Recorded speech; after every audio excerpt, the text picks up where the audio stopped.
Let's start from the beginning, from the 6th minute of the first episode. Will Byers drives home past Hawkins' laboratory. When the headlight flashes, it breaks down. Stop right here and listen. A faint chime of the clock, barely audible. It's easy to mistake this for an atmosphere, but this is not the case. By the 4th season, we'll know. Watches are a distinctive feature of Vecna. He's obsessed with time. Vecna was there from the very beginning. The clock strikes again in seasons 2 and 3. Look at how the Demogorgon behaves. He attacks the scientist from above, in the elevator, as if he knows where he's going to be, assuming knowledge of the layout. It's run by someone who worked here. Someone who was an orderly. Every corridor, every door. Later, Will runs home and hides there. The door latch opens by itself, using telekinesis. Demogorgons can't do that. This is not a chaotic hunt. This is management. Vecna was not a shadow. He was a puppet master with a monster face. Why did Will Byers survive and Barb Holland didn't? They were both dragged to the same place. Both faced the same creature, but only one survived. The 5th season gave the real answer to why this happened. Vecna chose children with hidden abilities. Will wasn't saved by accident. He was chosen. Latent abilities are awakened only after exposure. The connection with the Mind Eater gave Will real memories. By the 5th season, he is called a sorcerer. Barb has never had such potential, she was collateral damage. But the difference was crucial. Will was compatible, he was helpful. Vecna himself went through the same thing as a child.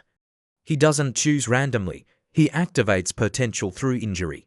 Will survived because he was needed alive. The real horror is that Will's life has always been part of the plan. And then there are Ed Munson's tattoos in season 4. The puppeteer, bats, dark images. At first, fans thought it was just a punk rock aesthetic, but it was Eddie's deliberate confrontation with Vecna's army of bats. A man fighting a master manipulator. It's a creepy detail when you remember how he died. In the finale of the 1st season, the monster of the game Dungeons and Dragons was their Solgidra, a creature with multiple heads. The Mind Flayer, Demogorgon's Vecna.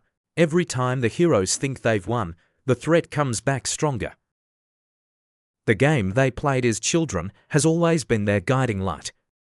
The Missing 11 poster in season 5 has a real phone number. If you call this number, you will receive a message from the Hawkins Police Department. It says that due to the earthquake, the city is closed and the search for Jane Hopper is their main task. This level of detail shows how much the Duffers care about creating the world. The city of Hawkins is fictional. Vecna tells the abducted children that he chose them for their hidden abilities, and the 12 of them are a distorted reflection of Jesus and his 12 disciples. Distorted reflection. Holly is positioned as a Judas figure, someone who betrays or breaks the usual order of things. But Holly has also been compared to Magic from the X-Men comics, who is abducted by a demonic creature, and it takes you to the hellish dimension. Where does she gain the ability to open portals? Mike calls her Holly's heroine, by assigning her the class of a priest, someone who can open interdimensional portals. She's not just a victim, she becomes someone else. Every detail was a pointer pointing to a plan that we didn't understand. Vecna didn't just appear in season 4. He has been the main character since November 6, 1983. Mike, Dustin, Lucas and Will sat down to play Dungeons and Dragons. So go back, review it again. Listen to the clock ticking. Pay attention to which doors open on their own. Everything is the key to the solution. And the biggest discovery may not be what happens in the finale. Perhaps it's the realization that we've been watching the events unfold since the very first scene, but they just didn't know about it yet. I want to review everything I know.